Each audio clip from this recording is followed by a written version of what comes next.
This is one tough utility knife. It's called the Pro Tool Chisel utility knife. It's made out of heavy duty, extremely heavy duty 1075 high carbon steel.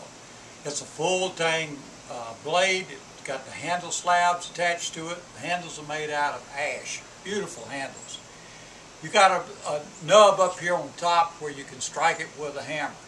Whether you're chiseling, whether you're prying, whether you're splitting this like I was doing on this piece of wood here, this is the ideal tool.